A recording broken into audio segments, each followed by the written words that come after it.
Welcome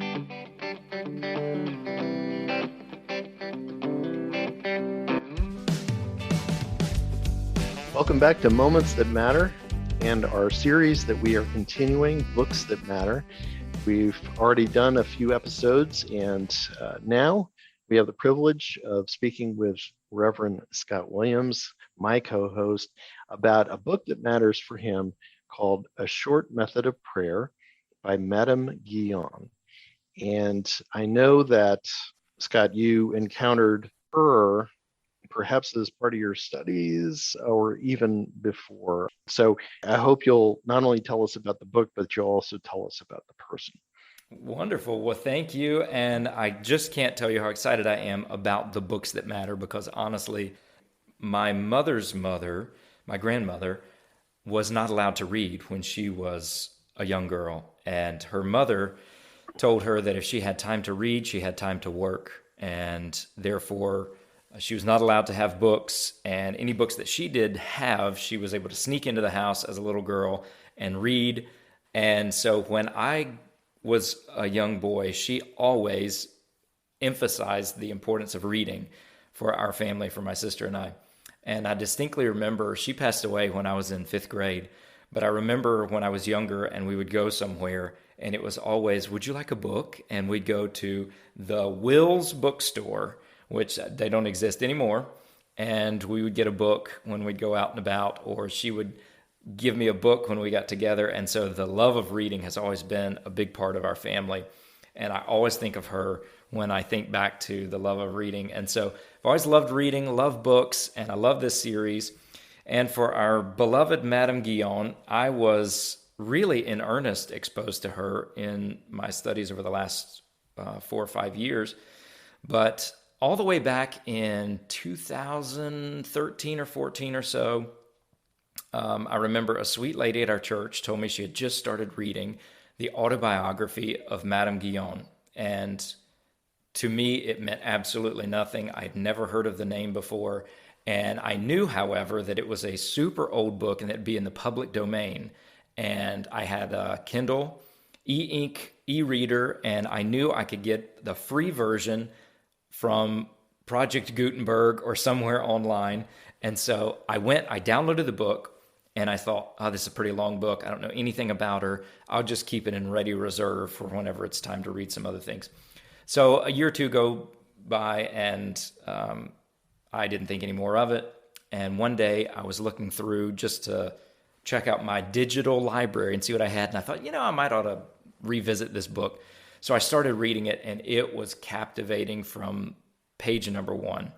And really, the author, Madame Guyon, is a tremendous, tremendous woman who was really ahead of her time. And now, having read a lot more of her work, I recognize the true gift she was to the Christian world. But here's the author just in summation.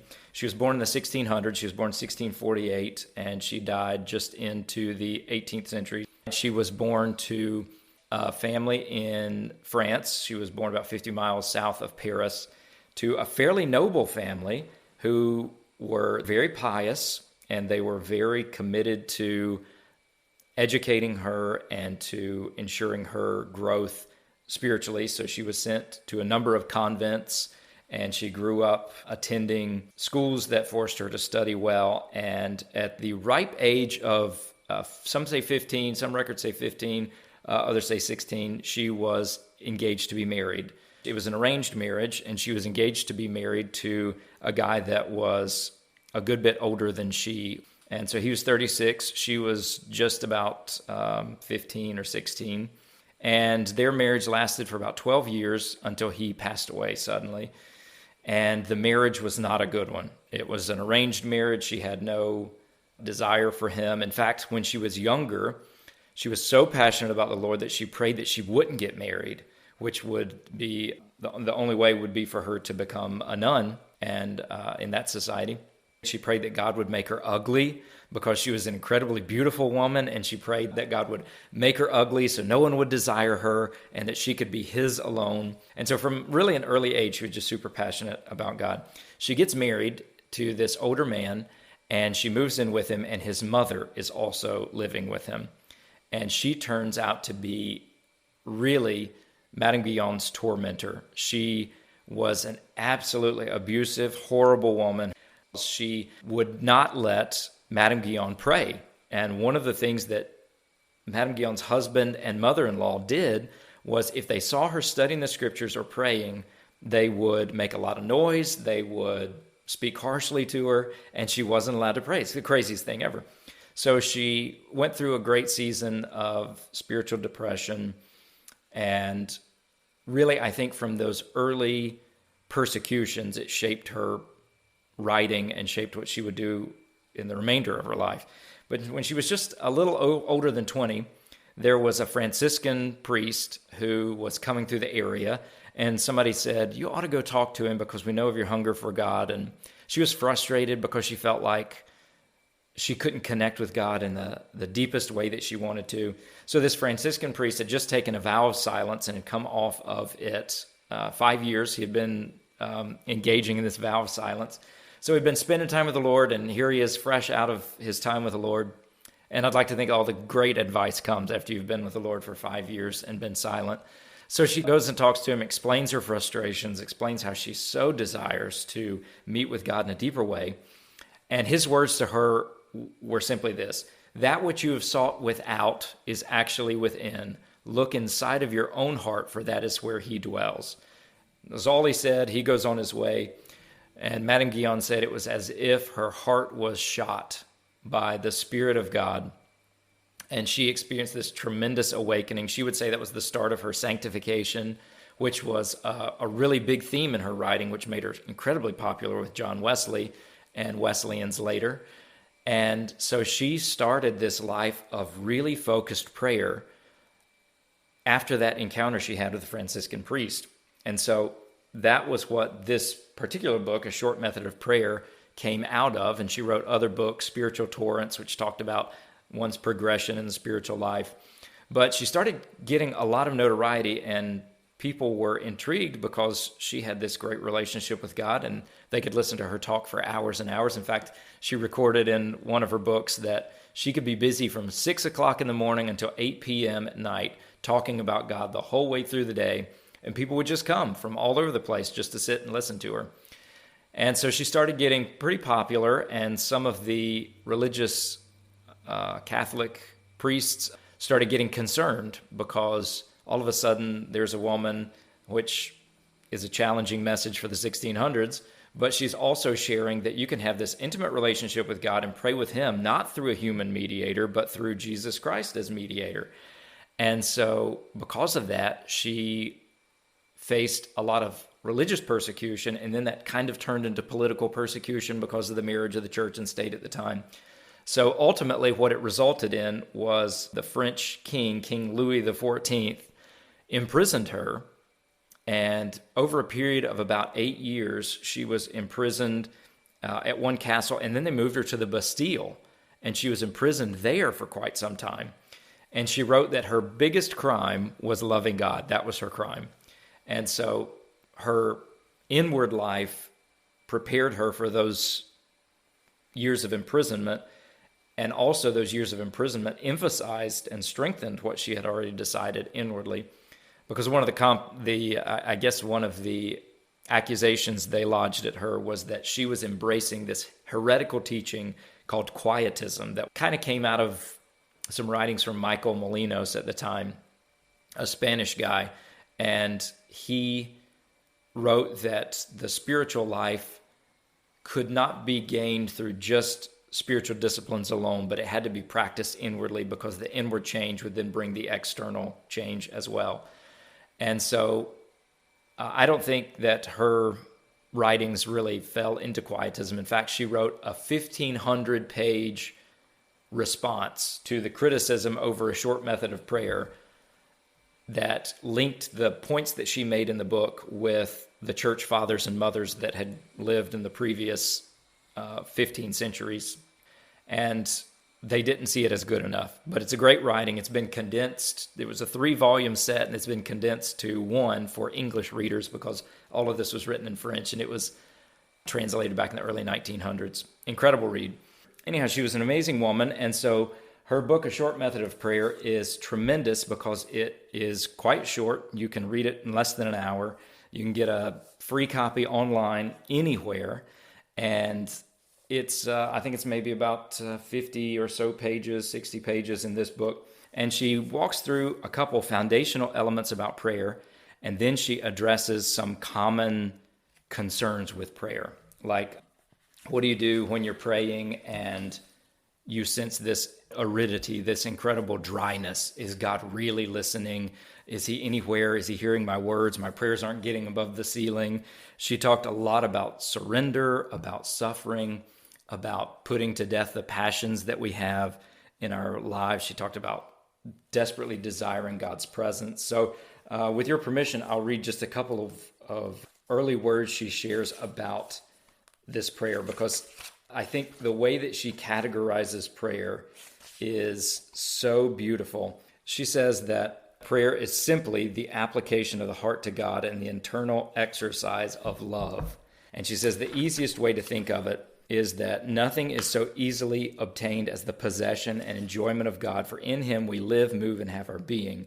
And he's more desirous to give himself into us than we can be to receive him. She writes from this perspective, and she pretty much shares simply that this is the method to prayer, that prayer is just love in action inwardly, and that through meditation and meditative reading, which in the spiritual formation circles they call lectio divina, that in those processes we create a fertile soil for God to come and minister to us. And that prayer really has these two elements, that there's one degree where you recognize it's the kingdom of God within, and that we're not praying to a God that's out in the universe way far away. We're praying to an intimate God who is near and close. And she almost echoes the words of Augustine, that God is closer to us than we are to ourselves. And then so the first degree of prayer is recognizing that the kingdom is within and that God is already in us. We're not trying to summon him from somewhere. And the second degree is this sort of quiet prayer of simplicity, where we just converse with God. She writes that he longs to hear from us more than we could long to hear from him. And that when we have this mentality, it changes everything we do about prayer. And so because of this teaching, she shared it with some people that were close to her, and they demanded that she write it down. So she wrote it down for them.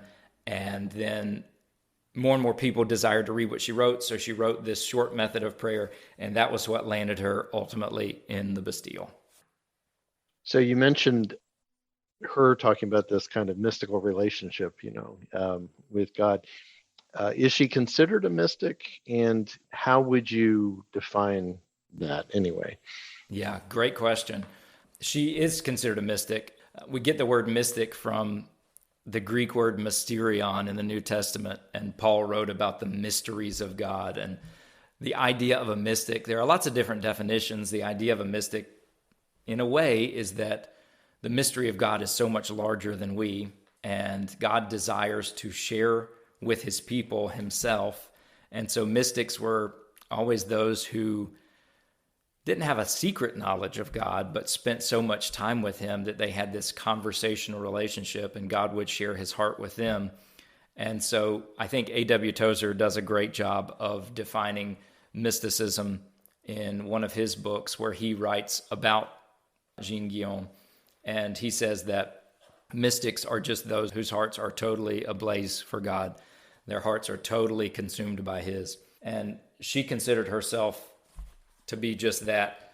In fact, she describes the moment that she connected with God the deepest after she spoke to the Franciscan priest. And she says, "I felt at this instant deeply wounded with the love of God, a wound so delightful that I desired it might never be healed."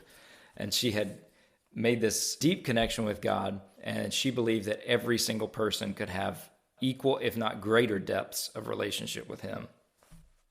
And this is in contrast to the Gnostics, right, who would consider knowledge of God to be proprietary in some way, and Yes. And sets them apart. And it seems like it was her desire to let everybody know about this amazing, experience that they potentially could have, just like she had. Yeah, that's so perfectly said. In fact, she almost in a way to respond to a Gnostic's charge said prayer is more from the heart than the head. And her desire was to move the prayers of the people she interacted with from their head to their heart so that they prayed with a freedom and a great hunger for God. So you encountered this book maybe as part of your studies, but has it kind of progressed for you beyond academics? And has it progressed into your personal life? And how has it affected you? Yeah, really great question. And the answer is absolutely 100%. I read her autobiography first, and I've always been really drawn to people who had an incredibly personal and intimate relationship with God because nobody ever said that in so many words, but I always felt like if the gospel is as good as God says it is, and Jesus Christ is as loving and personable as he is portrayed in the New Testament, then we should be able to have a relationship with him that is incredibly fruitful and deep and moves beyond just prayer asking for stuff. In fact, Guyon said many times in the book that she had moved from instead of getting the gifts, instead of asking for the gifts, she just asked for the giver.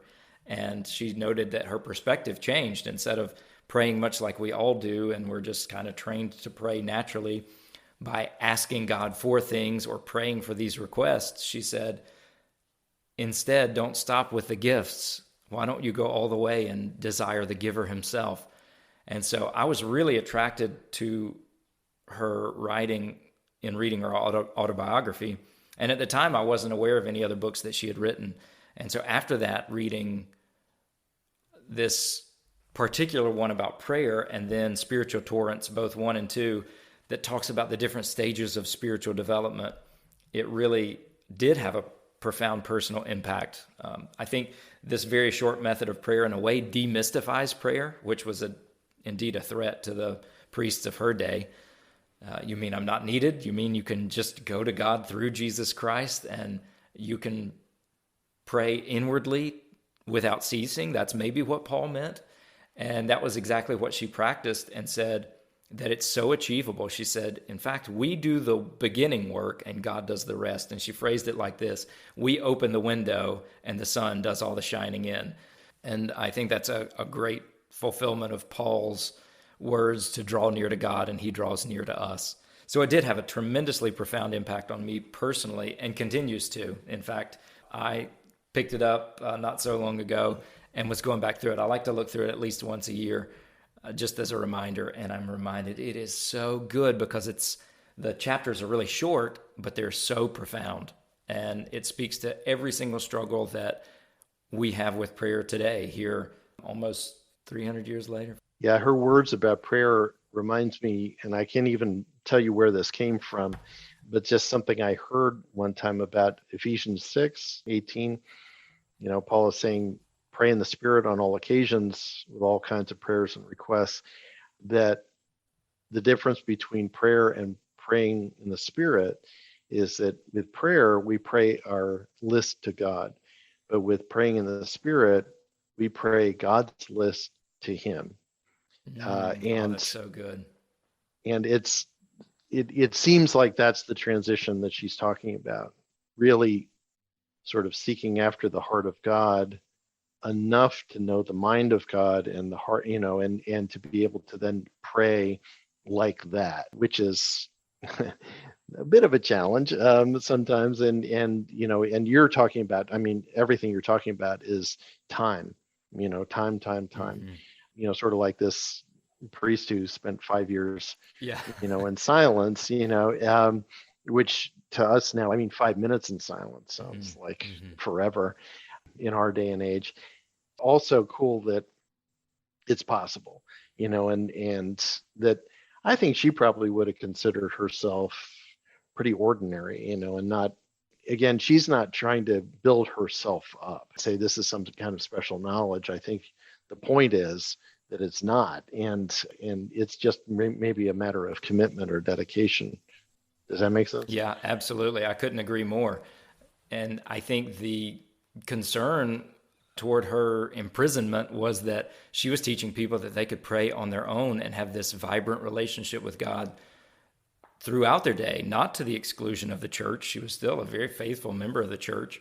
She was just saying there's way more than what you've got now, and was teaching this simple method of prayer that could keep someone's mind and spirit occupied in the presence of God throughout the day. Her greatest goal was that this was all for the sake of union with God, not for doing good, not for making sure you're living a righteous life, but for union with God, because all of the other things will come into place. She even talked about how to pray when your mind wanders, which for us is the greatest enemy of prayer today, I think. And yet I do look at her life per your point. Here's this Franciscan who spent 5 years in silence with God, and I'm thinking, who can do that? Who's got the time for that? And then I look, she did have 3 kids. She had 2 boys and a daughter. And the boys were older, and whenever her husband passed away, she took her daughter and spent some time with her. But then she was on her own, and then she had a lot of time to pray as she sat in prison. And so she, in a way, maybe had a little bit more practice than we have practical time to practice today. But what she was trying to do was emphasize that this presence of God can grace every moment of every day, that all it takes is a bit of an inclination of a thought to him, and his presence rushes in and fills that time and that space. And it was a great reminder that we can redeem these amounts of time that we have standing in line at the grocery store, sitting in the car, waiting for our little girl to get out of school, driving from one place to the next, even breathing small prayers of gratitude as we brush our teeth or throw laundry from one machine into the other.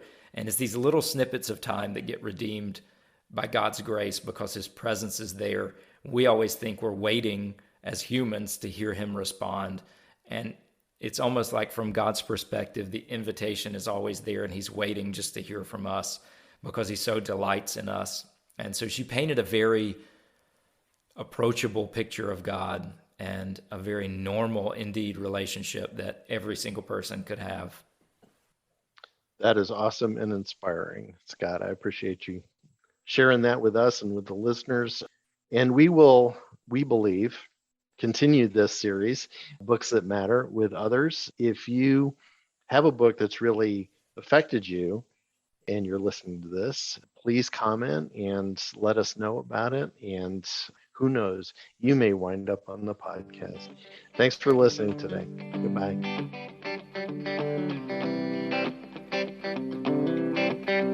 Thanks for listening to Moments That Matter, a podcast that looks at the moments in our lives that come along from time to time that have consequences long after the moment, especially those moments that have to do with the choice of vocation. In his book, Let Your Life Speak, Listening for the Voice of Vocation, Parker Palmer speaks of a clearness committee in the Quaker tradition, wherein a group of older, wiser people ask questions of someone considering a life choice as a way of clarifying the next step. We may not meet with a committee about these big decisions, but we all have these critical junctures in our lives, which we can think of as clearness committee moments. We need to pay attention to these moments because they are profound and potentially life-altering. We'll relay stories from our lives and interview others about theirs, especially noting the clearness committee moments, those we choose to recognize and those that were sadly ignored, those decisions that were made with God in mind and those that were not. Our hope is that these podcasts will cause you to think of the same kind of moments in your life with new clarity.